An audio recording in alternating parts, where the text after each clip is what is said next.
السلام علیکم ورحمۃ اللہ۔ الحمد للہ ان الحمد للہ نحمده ونستعینه ونستغفره ونعوذ باللہ من شرور انفسنا ومن سیئات اعمالنا من يهده الله فلا مضل له ومن يضلل فلا هادي له واشهد ان لا اله الا الله واشهد ان محمدا عبده ورسوله رب اشرح لي صدري ويسر لي امري واحلل عقدة من لسانی یفقہوا قولی رب زدنی علما رب زدنی علما رب زدنی علما آمین یا رب العالمین۔ ہر قسم کی تعریف اور شکر اللہ رب العزت کے لیے لائق اور زیبا ہے جو ساری کائنات کا ایک و تنہا خالق مالک مربی اور منتظم ہے۔ درود و سلام ہو انبیاء اکرام پر، خصوصاً نبی مکرم رحمت للعالمین امام الانبیاء محمد صلی اللہ علیہ وسلم پر اور آپ کے اصحاب۔ اللہم صلی علی محمد وعلی آل محمد کما صلیت علی ابراہیم وعلی آل ابراہیم انک حمید مجید۔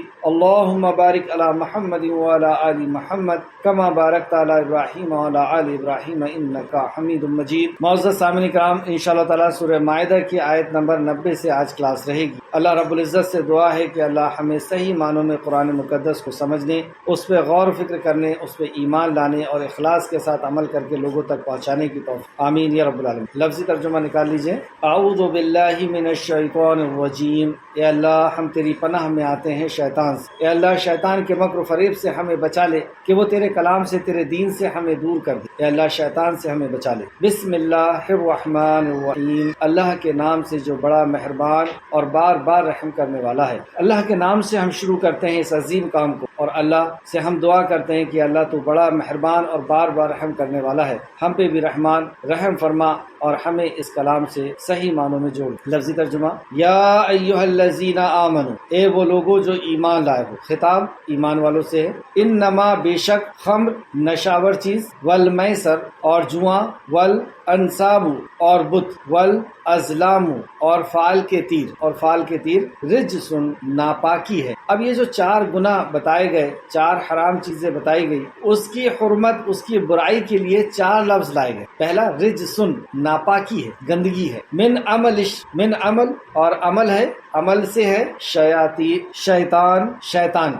دوسری اس کی قباحت کو، اس کی برائی کو بتانے کے لیے یہ شیطانی عمل، یہ مومنوں کا، یہ مسلمانوں کا عمل نہیں، یہ شیطان کا عمل ہے جو تمہارا اور تمہارے رب کا دشمن ہے۔ فاجتنبوا، بس بچو اس سے۔ اب پھر تیسرا لفظ آیا گیا کہ اللہ حکم دے رہا ہے بچو اس سے، لعلکم، تاکہ تم تفلحون، تاکہ تم فلاح پاؤ۔ چوتھا لفظ لایا گیا کہ تم فلاح پاؤ، یعنی ایسا نہیں کرو گے تو تم فلاح نہیں پا سکتے۔ انما بے شک، یریدو چاہتا ہے، شیطان۔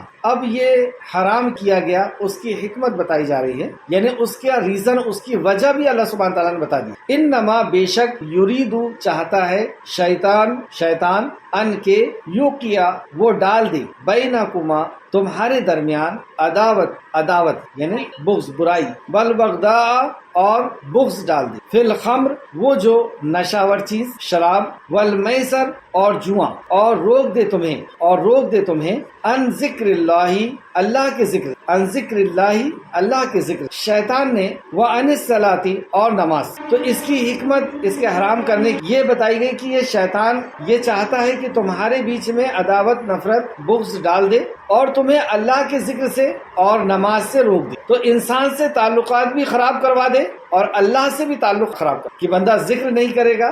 اللہ کی قربت حاصل کرنے کا سب سے آسان طریقہ یہی ہے کہ بندہ اللہ رب العزت کے ذکر میں رہے، اللہ سے تعلق، اللہ کے ذکر سے استوار ہوتا ہے، جڑتا ہے۔ اور دوسرا نماز سے۔ تو یہ چاہتا ہے کہ تم نشے میں رہو یا جوئے کی لت میں رہو کہ اب اور زیادہ میں جیت جاؤں گا، اور زیادہ حاصل کر لوں گا، اور یہ تم کو ذکر سے بھی روک دیتا ہے، ذکر سے بھی اور نماز سے بھی روک دیتا ہے، اور انسان کے آپس میں بغض اور جھگڑا کرواتا ہے، یعنی انسانی تعلقات بھی خراب کر دیتا ہے اور اللہ سے تعلقات بھی خراب کروا دیتا ہے۔ ایسا عمل ہے یہ شیطانی عمل ہے، اور یہ ناپاک، رجسن ناپاک عمل ہے، اور یہ فلاح سے روک دینے والا عمل ہے، کامیابی سے روک دینے والا عمل، اس لیے اس سے بچ جاؤ۔ فہل، تو کیا، تم منتہون، باز آنے والے ہو۔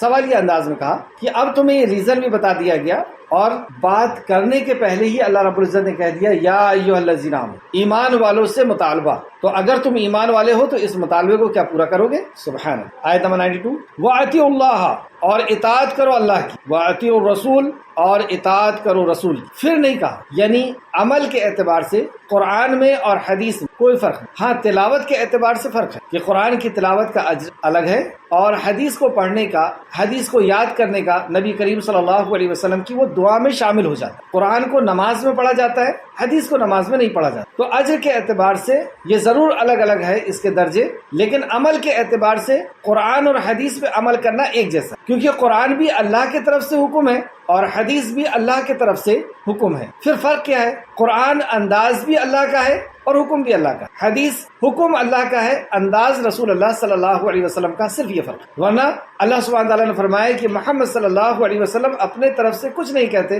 وحی یوحا، وہ وہی کہتے ہیں جو اللہ کی طرف سے وحی ہو۔ اور یہ کئی مقام پر آپ پڑھیں گے، اطیعوا اللہ واطیعوا الرسول، اطاعت کرو اللہ کی اور اطاعت کرو رسول کی، واحذروا اور ڈرو، فإن پھر اگر تولیتم تم منہ موڑ دیا، تم نے منہ موڑ لیا، تم مطلب تم ڈرے نہیں، تم نے اطاعت نہیں کی اور تم نے منہ موڑا اللہ کے نبی کے حکم سے، فاعلموا تو جان لو، انما بے شک، علی رسولنا ہمارے رسول کے ذمے، بلاغ پہنچا دینا ہے، مبین کھلم، یعنی ہمارے نبی کے ذمے تو صرف یہ ہے کہ تم تک اللہ کا پیغام پہنچا دیں، تو پھر حساب کون لے گا؟ دوسرے مقام پہ اللہ نے فرمایا کہ محمد رسول اللہ آپ پیغام کو پہنچا دیجئے، حساب ہم لیں گے۔ اب کتنی بڑی بات ہے، کتنی سخت بات ہے کہ حساب اللہ لے گا کہ کون اطاعت کرتا ہے کون نہیں کرتا۔ اچھا، جب یہ ایسی سخت بات نازل ہوئی تو صحابہ ڈر گئے اور انہوں نے کہا کہ جنہوں نے پہلے خمر کا استعمال کر لیا ہے، نشاور چیز کا، شراب کا استعمال کر لیا، کیونکہ مکہ میں حرام نہیں ہوئی تھی اور مدینہ میں بھی بہت لیٹ حرام ہوئی، تو پہلے جن کا انتقال ہو گیا یا شہید ہو گیا ان کا کیا ہوگا؟ تو اللہ نے کہا لیسا نہیں ہے، علی الذین اوپر ان کے جو آمنو ایمان لائے، وعملوا الصالحات اور انہوں نے عمل کیا صالح۔ دیکھیے عمل کرنے کا قرآن میں کہیں حکم نہیں آتا، عمل صالح کا حکم آتا ہے، تو صالح عمل کس کو کہیں گے؟ وہ عمل جس کے اندر ایمان ہو، اخلاص ہو اور نبی کا طریقہ۔ تو ایمان لائے اور عمل صالح کرے، تو ایمان کا پہلے ذکر ہو گیا، اور عمل صالح کا یعنی وہ عمل جس میں اخلاص ہو اور نبی کا طریقہ ہو، اللہ کے حکم سے نبی نیک عمل کرے۔ جناح کوئی گناہ نہیں، فیما اس میں جو طائمو انہوں نے کھایا، پہلے کھا لیا تھا، اب انہوں نے ایمان لائے ہیں، عمل صالح کر رہے ہیں، اور جب جو احکام نازل ہو رہے ہیں اس احکام کو وہ قبول کر رہے ہیں، تو ان کے پچھلے گناہ کو معاف کیا جائے، کیونکہ اس وقت یہ حکم نازل نہیں ہوا تھا۔ اذا جب اذامت تقو انہوں نے تقوی کیا، مطلب ایمان بھی لائے، عمل صالح کیا اور تقوی اختیار کی، وآمنوا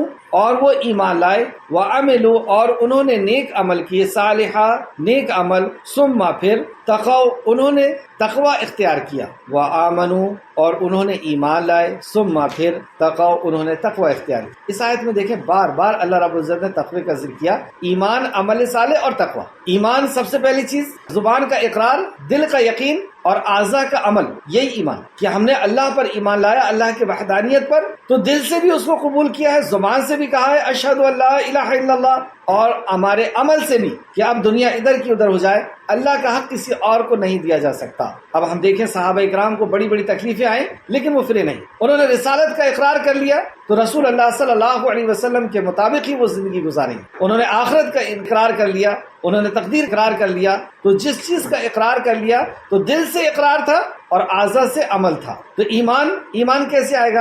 ایمان آئے گا علم سے، ایمان آئے گا سنگت سے، ایمان آیا اللہ رب العزت کو جاننے سے، یعنی قرآن اور حدیث کے ذریعے سے اور اچھی سنگت کے ذریعے سے، اچھے علماء کے ذریعے سے اور نیک عمل کرنا، یہ ساری چیزیں ایمان کو بڑھاتی، اور ایمان آتا ہے علم سے، یعنی قرآن اور حدیث کے علم۔ تو ایمان آیا، ایمان عمل کو دعوت دیا، عمل آئے گا، تو عمل کے اوپر شرط لگا دی کہ خبردار تمہارا عمل صالح ہونا چاہیے، یعنی اخلاص کے ساتھ نبی کے طریقے پر ہونا چاہیے۔ اور پھر اس کے بعد اس سے بڑی چیز، پھر اب تقوی اختیار، زندگی کے ہر موڑ پر، ہر ٹائم پر اللہ رب العزت سے ایسی محبت کی، اس کی ناراضگی کا ڈر، اس کی ایسی معرفت، اس کے غضب کا، اس کے عذاب کا ڈر، تو یہ تین چیزیں ذکر بار بار اس آیت کے اندر کی گئی۔ واللہ اور اللہ، یحب وہ پسند کرتا ہے، محسنین نیک کام کرنے والوں کو، محسنین کو اللہ سبحانہ تعالیٰ پسند فرماتا ہے۔ آیت تفسیر کی طرف، آیت نمبر 90، تفسیر ابن کثیر، جلد نمبر 2، صفحہ نمبر 391۔ اعوذ باللہ من الشیطان الرجیم۔ یا ایھا الذین آمنوا، اے لوگو جو ایمان لائے ہو، انما الخمر بے شک خمر کیا ہے؟ اس تعلق سے خود نبی کریم صلی اللہ علیہ وسلم کی زبان مبارک سے ہم سمجھتے ہیں کہ خمر کس کو کہتے ہیں۔ اس حدیث کو امام مسلم نے روایت کیا ہے۔ سیدنا عبداللہ بن عمر رضی اللہ عنہ بیان کرتے ہیں، رسول اللہ صلی اللہ علیہ وسلم نے فرمایا، ہر نشاور چیز خمر ہے اور ہر نشہ آور حرام ہے۔ دو باتیں، ہر نشاور چیز خمر ہے کیونکہ یہ دین قیامت تک کے لیے ہے، اور اللہ سبحانہ و تعالیٰ جانتا تھا کہ نشاور چیزیں آج اس دور میں مدینہ کے اندر صرف شراب کی شکل میں ہے، اور شراب بھی 5 قسم سے بنائی جاتی تھی، کھجور سے اور بھی کچھ چیزوں سے، آگے حدیث کے اندر آئے گا۔ لیکن آگے چل کر کے نشاور چیزیں اور بھی بہت سی ہونے والی ہیں، افیم بننے والا ہے، چرس بننے والی ہے، گانجا بننے والا ہے اور تمباکو بننے والا ہے، ایسی کئی چیزیں نشاور چیزیں بننے والی۔ اللہ رب العزت نے بنیادی بات ایک یعنی جڑ کو بیان فرما دیا،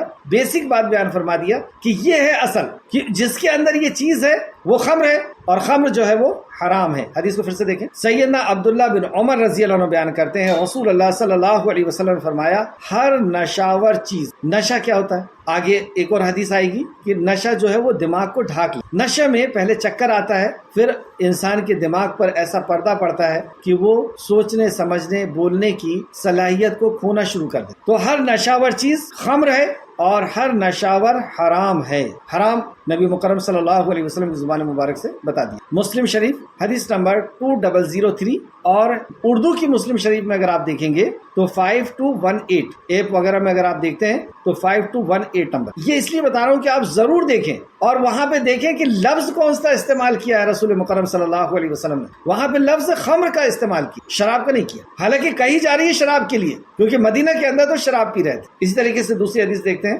خمر عقل کو ڈھانک لیتا ہے، اس تعلق سے سیدنا عبداللہ بن عمر رضی اللہ عنہ بیان کرتے ہیں، عمر رضی اللہ عنہ نے رسول اللہ صلی اللہ علیہ وسلم کے ممبر پر خطبہ دیتے ہوئے فرمایا، اے لوگوں، جب خمر کی حرمت کا حکم نازل ہوا تو اس وقت یہ 5 چیزیں انگور، کھجور، گندم یعنی گیہوں، جو اور شہد سے تیار کی جاتی۔ مطلب جب خمر کا حکم نازل کیا گیا، خمر یہ 5 چیزوں سے بنائی جاتی۔ یاد رکھو، اب بیسک بات بتا رہے، یاد رکھو، خمر ہر وہ چیز ہے جو عقل پر پردہ ڈال دے۔ خمر ہر وہ چیز ہے جو عقل پہ پردہ ڈال دے، یعنی سوچنے سمجھنے کی صلاحیت کو کمزور کر دے، ختم کر دے۔ یہاں پر بھی حدیث میں آپ جا کر کے دیکھیں تو لفظ خمر کا ہی آیا ہے۔ بخاری شریف حدیث نمبر 5588 مسلم شریف حدیث نمبر 30۔ تیسری بات اب ہم دیکھیں گے، نشاور چیز کی خرید و فروخت کر سکتے ہیں کیا؟ اس کی ٹریڈنگ کیسی ہے؟ سیدنا عبداللہ بن عمر رضی اللہ عنہ بیان کرتے ہیں، رسول اللہ صلی اللہ علیہ وسلم نے فرمایا، شراب پر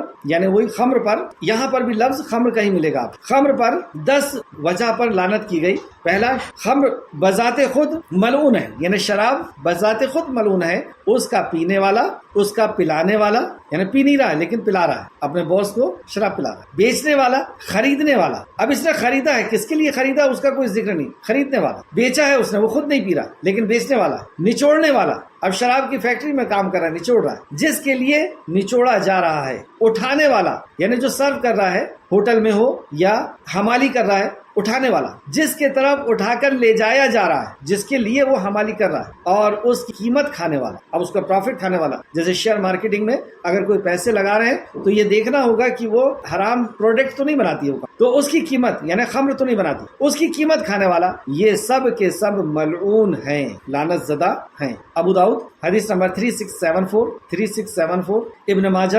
3380۔ خمر کی سزا کیا ہے؟ خمر کی سزا کے تعلق سے ایک طویل حدیث جس کا کچھ حصہ میں یہاں پہ بیان کر رہا ہوں۔ رسول اللہ صلی اللہ علیہ وسلم نے فرمایا، جس نے خمر پیا۔ اچھا، اس حدیث کو بھی میں نے دیکھا تو اس میں بھی لفظ عربی میں خمر کہی ہے، اور میں بار بار کہہ رہا ہوں کہ اس زمانے میں خمر جو تھا وہ شراب تھی، لیکن اس زمانے میں خمر کئی چیزیں ہیں۔ تو خمر پیا اور وہ خمر کا اسے نشہ چھا گیا، جیسے ہم کہتے ہیں نشے میں وہ دھت ہو گیا، اس کی 40 دن تک نماز قبول نہیں ہوگی۔ مطلب اتنا بڑا جرم ہے کہ 40 دن تک نماز چھوڑنے کا گناہ ایک طرف، اور یہ شراب پی کر کے اس میں وہ دھت ہو گیا، اس نشے میں وہ ڈوب گیا، 40 دن تک نماز نہیں۔ پھر اگر وہ توبہ کر لیتا تو اللہ اس کی توبہ قبول کر لے گا، پھر اگر وہ شراب پی لے گا اور اس نشے میں دھت ہو جائے گا تو پھر قبول نہیں کی جائے گی، پھر اس کی جو ہے 40 دن کی نماز قبول نہیں کی جائے گی، پھر وہ توبہ کرتا ہے، پھر اس کی توبہ قبول کر لی جائے گی۔ ایسا 3 بار کہا گیا، رسول مکرم صلی اللہ علیہ وسلم کی زبانی 3 بار کہا گیا، اور چوتھی بار نبی مکرم نے فرمایا کہ مرنے کے پہلے اگر وہ توبہ نہیں کیا اس نے اس کے بعد نہیں کی تو جہنمیوں کا خون اور گندگی پلائی جائے گی. یہاں پہ وہ حلال چیزوں کو چھوڑ کر کے، حلال پینے والی چیزوں کو چھوڑ کر کے، حلال کھانے والی چیزوں کو چھوڑ کر کے وہ ایسی چیز پی رہا ہے جس سے اس کی عقل ڈھک جا رہی ہے اس کو، تو اسے جہنمیوں کا خون اور گندگی پلائی جائے گی. ابن ماجہ حدیث نمبر 3377. خمر کے تعلق سے جب یہ حرام نہیں ہوئی تھی، یعنی شراب حرام نہیں ہوئی تھی، اور ہم سب جانتے ہیں کہ مکہ کے اندر شراب بالکل عام تھی، فیشن تھا. جس گھر کے لوگ مہمان کو پرانی شراب نہیں پلاتے تھے ان کو کہا جاتا تھا کہ یہ مہمان نواز نہیں ہے. اور عرب کے لوگ بڑے مہمان نواز تھے پہلے سے ہی، ابراہیم علیہ السلام کے زمانے سے ہی وہ مہمان نواز تھے اور آج بھی مہمان نواز ہیں. اور لیکن اس زمانے میں اس قدر برائی ہو گئی تھی کہ مہمان کو پرانی شراب پلاتے تھے. پرانی شراب کیوں؟ کیونکہ اس میں زیادہ نشہ ہوتا ہے، تو وہ خود بھی پیتے تھے، ان کو بھی پلاتے تھے. پھر وہ کیا نہیں کرتے ہوں، کیسی نہیں بدتمیزیاں ہوتی ہوگی. تو یہ ساری چیزیں مکہ میں، لیکن اللہ رب العزت کی طرف سے حرام نہیں کیا گیا. مکہ میں پیتے تھے، اور مکہ سے جب مدینہ آ گئے صحابہ کرام تب بھی شراب چلتی تھی. لیکن اس بیچ میں بھی حضرت عمر فاروق نے یہ کہا یا اللہ شراب کے لیے کوئی شافی حکم فرما دے. یعنی فطرت گوارا نہیں کر رہی کہ یہ شراب جیسی چیز جو عقل کو ڈھانک لیتی ہے، جو ہم کیا کہتے ہیں ہمیں پتہ نہیں ہوتا، اور اس کے بعد کئی غلطیاں ہو جاتی ہے، بعد میں احساس ہوتا ہے شراب کا نشہ اترنے کے بعد. اللہ اس کے بارے میں کوئی شافی حکم بیان فرما دے. تو اللہ رب العزت نے سورہ بقرہ آیت نمبر 219 جب نازل فرمائی اور عمر فاروق کو جا کر کے سنایا گیا. سورہ بقرہ آیت نمبر 219، اے پیغمبر صلی اللہ علیہ وسلم، یعنی شراب ایک بار میں حرام نہیں ہوئی. فرسٹ اسٹیپ میں شراب کی برائی بتایا اللہ سبحانہ تعالیٰ. یہ حکمت بھی دیکھیے اللہ رب العزت کی کہ شراب کو کس طریقے سے چھڑایا گیا، جو ان کی گھٹی کے اندر ملی ہوئی تھی ان سے شراب کو ختم کس طریقے سے کرایا گیا. تو سورہ بقرہ آیت 219 سے نازل ہوئی، اے پیغمبر لوگ آپ سے شراب اور جوئے کا حکم دریافت کرتے ہیں. یعنی مدینہ میں جب صحابہ کرام آئے تو انہوں نے رسول اللہ سے دریافت کیا کہ یا رسول اللہ کیا یہ شراب پی سکتے ہیں؟ مطلب ان کی بھی طبیعت اندر سے یہ کہہ رہی ہے کہ یہ نہیں ہونا چاہیے. تو نبی مکرم کہہ دیجئے کہ ان دونوں میں بڑا گناہ ہے اور لوگوں کے لیے کچھ فائدے بھی ہیں. تو لوگوں نے کہا کہ اس کو ابھی حرام نہیں کہا گیا، گناہ ہے لیکن یہ حرام نہیں ہے. تو پھر بھی پیا کرتے تھے. ایک دن مہاجر صحابی نے اپنے ساتھیوں کو نماز مغرب ادا کرائی، اور اس میں جب قرآن کی تلاوت کرنے لگے تو اس میں لڑکھڑا گئے، آگے پیچھے ہونے لگے. تو پھر سورہ نساء کی آیت نمبر 43 نازل. اب یہ دوسری اسٹیپ، سورہ نساء آیت نمبر 43، مومنو جب تم نشے کی حالت میں ہو تو نماز کے قریب مت جاؤ. کیوں؟ کیونکہ تم کیا کہتے ہو تمہیں پتہ نہیں، کیونکہ تمہارے عقل میں پردہ لگ گیا ہے اور تم کیا کہہ رہے ہو تم کو پتہ نہیں ہے. کون سی آیت آگے ہے کون سی پیچھے، کیسا ملا، کچھ نہیں سمجھ میں آ رہا. تو اس سے ایک مسئلہ یہ بھی پتہ چلا کہ ہم نماز میں کیا کہہ رہے ہیں ہمیں پتہ ہونا چاہیے. شراب کی حالت میں اسی وجہ سے نماز کو اللہ نے منع کیا کیونکہ تم کیا کہہ رہے ہو تمہیں پتہ نہیں. اور اگر ہم غور کریں تو بغیر شعور کے اگر ہم کوئی کام کرتے ہیں اکثر و بیشتر تو وہ نماز ہی ہو. کتنے رکوع ہو گیا، سجدہ کتنے ہو گئے،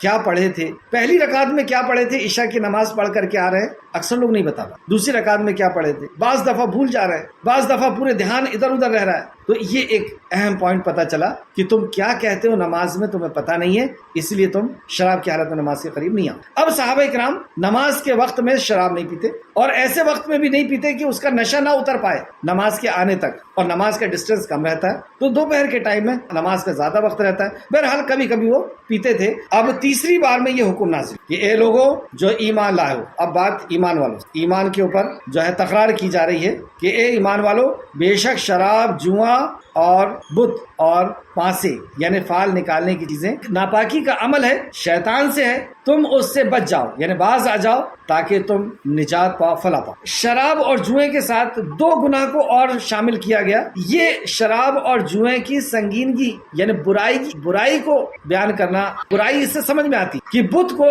اور فال نکالنا یہ دونوں شرکی عمل ہے، اور ان بڑے گناہوں کے ساتھ اس عمل کو ملایا گیا. کیونکہ شراب جو ہے بعض لوگ کہتے ہیں کہ یہ برائیوں کی ماں ہے، جب انسان شراب پیتا ہے تو پھر کئی برائیاں کرتا ہے. اب ایک بہت اہم سوال کہ جب یہ حکم نازل ہو کہ شراب حرام کر دی گئی، یا شراب تو نہیں تھی وہ خمر تھی، ہمارے لیے بھی ہمارے سامنے بھی آج قرآن کی آیت آئی کہ نشہ آور چیز حرام ہے جو تمہارے دماغ کو ڈھانک لیتی. تو ہم میں سے کتنے مسلمان ہیں کہ سنتے سے ہی اس کو ختم کر دیا، لیکن صحابہ کرام نے اس کو سنا اور کس طرح سے ختم کیا اس کو سماعت فرمائیں. امام احمد نے حضرت انس رضی اللہ عنہ کی حدیث کو بیان کیا ہے کہ میں حضرت ابو طلحہ رضی اللہ عنہ کے پاس ابو عبیدہ بن جراح، ابی بن قعب، سہیل بن بیضہ رضی اللہ عنہ اور ان کے کچھ دیگر دوستوں کو شراب پلا رہا تھا اور وہ شراب کے نشے میں چور ہونے کے قریب تھے، مطلب شراب کے نشے میں ڈوبنے کے چور ہونے کے قریب تھے کہ وہاں ایک مسلمان آیا اور اس نے کہا تمہیں معلوم نہیں کہ شراب کو حرام کر دیا گیا ہے۔ ایک مسلمان آیا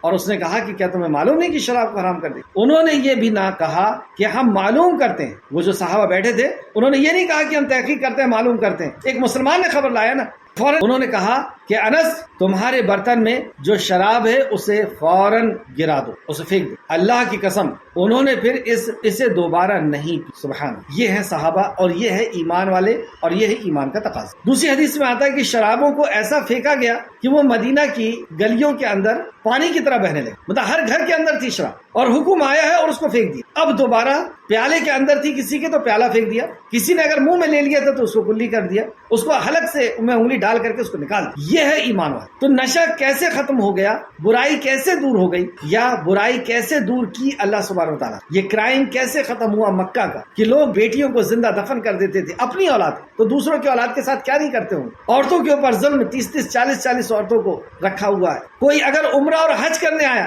آپ دیکھیں بڑے سے بڑا اگر کوئی گنڈا بھی ہونا اور آپ اس کو کہیں کہ بھائی صاحب مجھے نماز کے لیے جگہ دے دو، تو وہ آپ کی بڑی عزت کرے گا، وہ خود نہیں پڑھے گا لیکن آپ کی۔ لیکن یہ مکہ کے لوگ اس قدر بھی خطرناک ہو گئے تھے، اس قدر بھی جرم میں ڈوب چکے تھے کہ لوگ عمرہ اور حج کرنے آتے تھے ان کو لوٹ لیتے تھے، مار ڈالتے تھے، عورتوں کو بیچ دیتے تھے، بچوں کو بیچ دیتے تھے۔ اتنے خطرناک ایسے کرائم، شراب، جوا، چوری، مرڈر، سب کچھ عام تھا، زنا عام، خانہ کعبہ کا طواف تو برہنہ ہو کے کر رہے ہیں، لیکن یہاں سے کرائم کو اس طریقے سے ختم کر دیا گیا۔ تو وہ کیا سسٹم تھا؟ کیوں ہوتا ہے کرائم ختم؟ کیوں انسان برائی سے رکتا ہے؟ آج دیکھیں ہندوستان میں اور ہندوستان کے باہر تو اور بھی دوسرے ملکوں میں، یورپ اور امریکہ وغیرہ میں، شراب کو روکنے کے لیے، چرس اور گانجے اور افیم کو روکنے کے لیے بڑے بڑے ہاسپٹلز کھولے جاتے ہیں، وہاں پہ ان کو باقاعدہ ایڈمٹ کیا جاتا ہے، لاکھوں ڈالرز ان کے اوپر خرچ کیے جاتے ہیں، اور وہاں پہ رکھ کر کے ان کی کاؤنسلنگ کی جاتی ہے اور ان کو روکنے کی کوشش کی جاتی ہے، کم ڈوز کیے جاتے ہیں۔ لیکن اس کے بعد بھی جب یہ لوٹ کر کے اپنے ملک، اپنی جگہ میں آتے ہیں، اپنے دوستوں احباب کے ساتھ آتے ہیں، پھر سے شراب پینا،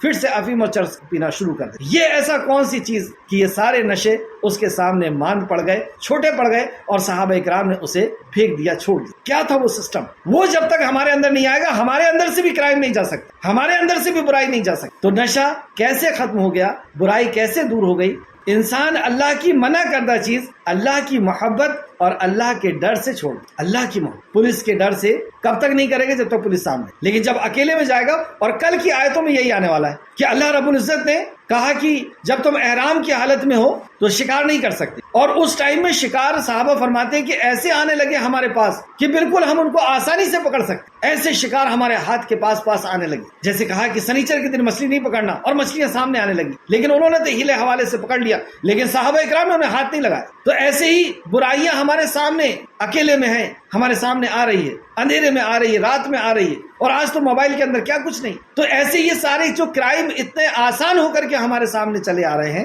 اور شراب کے نام بدل کر کے، خمر کے نام بدل کر کے ہمارے سامنے چلے آ رہے ہیں، اور ہم اس کو اگر استعمال کر لیں تو کوئی بولنے والا نہیں، فیشن ہو چکا، کوئی بولنے والا نہیں۔ بعض لوگوں کو تو میں نے دیکھا کہ بیٹا اور باپ دونوں ایک ساتھ خمر کا یعنی شراب، یہ نشاور چیزوں کا استعمال کر رہے ہیں، نشاور چیزوں کا استعمال کر، بیٹا اور باپ دونوں مل کر کے استعمال کر، کئی جگہ ماں اور بیٹا اور شوہر سب مل کر کے استعمال کر۔ تو یہ چیز کیسے ختم ہوگی؟ یہ اصل میں اگر اللہ سبحانہ و تعالیٰ کی طرف سے حرام کر دو، اللہ کی محبت سے مکہ کے اندر اللہ رب العزت کا تعارف کرایا گیا، اور جب بندے کو اللہ کی پہچان ہو گئی، اللہ کا تعارف ہو گیا، تو اللہ سے بے انتہا محبت ہو، اللہ کی قدر کو جاننے لگی کہ اللہ کیسا رحمان ہے، کیسا رحیم ہے، کیسا کریم ہے، کیسا غفور ہے، کیسا اس نے مجھے حقیر قطرے سے نوازا ہے، بنایا ہے، تراشا ہے، اور میری نعمت میرے لیے کیا کچھ نعمتیں نہیں عطا فرمائی، جہاں نظر جاتی ہے وہیں میرے لیے کوئی نعمت اس نے رکھی ہے۔ تو اللہ رب العزت کے ان احسانات کو دیکھ دیکھ کر کے، اللہ رب العزت کی پہچان کر کے، وہ اللہ رب العزت کی بارگاہ میں محبت کے ساتھ اپنے سر کو جھکاتا ہے، اس سے محبت ہوتی ہے اللہ سبحانہ تعالیٰ سے۔ اور جب وہ اللہ کی پکڑ کے بارے میں سنتا ہے کہ اللہ کیسا پکڑ کرنے والا ہے،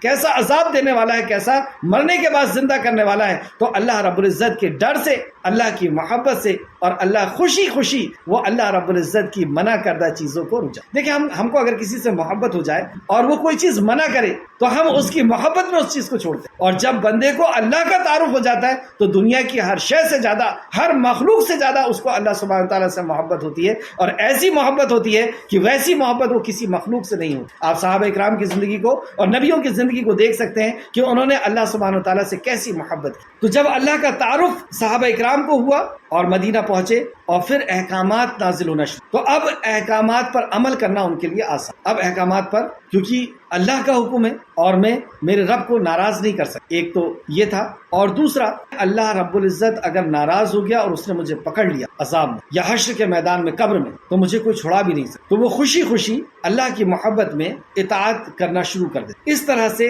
کرائم جو ہے وہ ختم ہوتا ہے. ورنہ اس کے علاوہ کسی کے ڈر سے آدمی جب تک اس کے پاور ہے، جب تک اس سے ڈرے گا پھر وہ برائی میں آ جائے گا. یا کہیں آپ نے اس کو بند کر کے رکھ دیا، کہیں ہاسپٹل میں رکھ دیا، تو جب تک وہ وہاں رہے گا جب تک کرائم سے بچے گا، پھر وہاں سے نکلے گا. یہ اس بات کی دلیل ہے، یہ سسٹم، کہ یہ واقعی ہمارے خالق کا، یعنی ساری کائنات کے خالق اور مالک کا اتارا ہوا یہ شریعت. یہ سسٹم جو دیکھ رہے ہیں آپ کہ مکہ کے اندر کوئی چیز حرام نہیں ہو رہی. مکہ کے اندر جو کھانا پینا ہے، جیسا رہنا ہے، بس صرف اور صرف اللہ رب العزت کا تعارف، اللہ کی وحدانیت کا انہیں علم دیا جا رہا ہے، انہیں توحید، آخرت اور رسالت کی دعوت دی. جب یہ مضبوط ہو گیا تو پھر رسالت سمجھ میں آئی کہ رسول مکرم صلی اللہ علیہ وسلم کی زبان مبارک سے نکلی ہوئی بات کتنی اہم ہے. ابھی تو رسالت کا بھی پتہ نہیں، اللہ ہی کا تعارف نہیں ہے، تو رسالت رسول مکرم صلی اللہ علیہ وسلم کے مقام و مرتبے کو کیا جانیں گے. حدیث کو تو یوں سمجھتے ہیں کہ جیسے اس کو عمل ہی نہیں کرنا. بعض لوگ تو یوں بھی کہہ دیتے ہیں کہ حدیث نہیں، اس میں ملاوٹ ہو گئی، فلاں ہو گیا، فلاں ہو گیا. گویا کہ ان کو رسول اللہ کا مقام ہی نہیں پتا، جبکہ اللہ اطیع اللہ و اطیع الرسول دونوں ایک ساتھ کہہ رہا ہے. اور دیکھیں اس کے بعد پھر اسی انداز میں بات اللہ رب العزت کہہ رہا ہے. آگے والی آیت کو سماعت فرمائیں.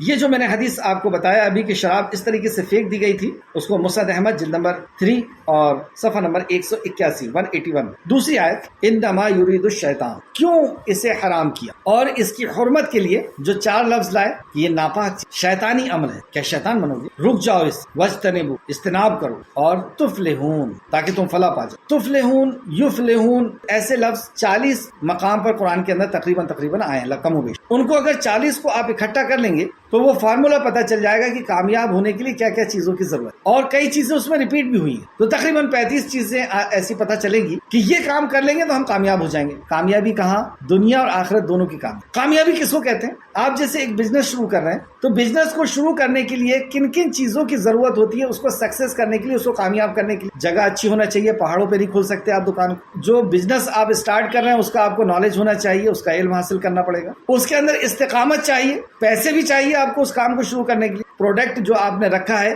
اس کی مارکیٹ کے اندر ویلو بھی ہونا چاہیے، اس کی سیل بھی ہونا چاہیے، وہ بزنس بھی آنا چاہیے. اور پھر آپ کے اندر کچھ چیزیں نہیں ہونا چاہیے، جیسے سستی نہیں ہونا چاہیے کہ آپ دکان نہیں کھول رہے ہیں، شراب اور جوئے کا آپ کے اندر شوق نہیں ہونا چاہیے، آپ کا اخلاق اچھا ہونا چاہیے. تو یہ میں نے آپ کو 6-7 چیزیں بتایا ایک بزنس کو سکسیس کرنے کی. تو وہ اتنی بڑی جنت، اور دنیا کی ہر فیلڈ کے اندر ایک بہترین باپ بھی بننا ہے، ایک بہترین بیٹا بھی بننا ہے، ایک بہترین شوہر بھی بننا ہے، ایک بہترین پڑوسی، ایک بہترین ناگرک بھی بننا ہے، ایک بہترین لیڈر بھی بننا ہے، اور بہترین امام اور بہترین ٹیچر بھی بننا ہے، اور قبر کے اندر بھی بہتر ہونا، حشر کے اندر بھی بہتر ہونا، اور پھر جنت کے اندر صحابہ اور انبیاء کے ساتھ ہونا. یہ ہے کامیابی. تو اس کامیابی کے لیے کتنی چیزیں چاہیے؟ تو اب دیکھ لیں آپ قرآن کے اندر تفلحون کہاں کہاں آیا ہے، اور نہیں ملے تو مجھ سے پوچھیں، انشاءاللہ تعالیٰ بتاؤں گا. اور ان کو اگر آپ کریکٹ کر کے اور پڑھ لیں تو وہ کامیابی کے لیے آپ کے لیے فائدہ انشاءاللہ تعالیٰ ہمارے لیے ہو جائے گا. ابھی تک ہم نے صرف خمر کے بارے میں پڑھا تھا. اس کے آگے دوسرا ہے میسر. میسر کیا ہوتا ہے؟ جس چیز میں ہار جیت پر شرط باندھی جائے وہ جوا ہے،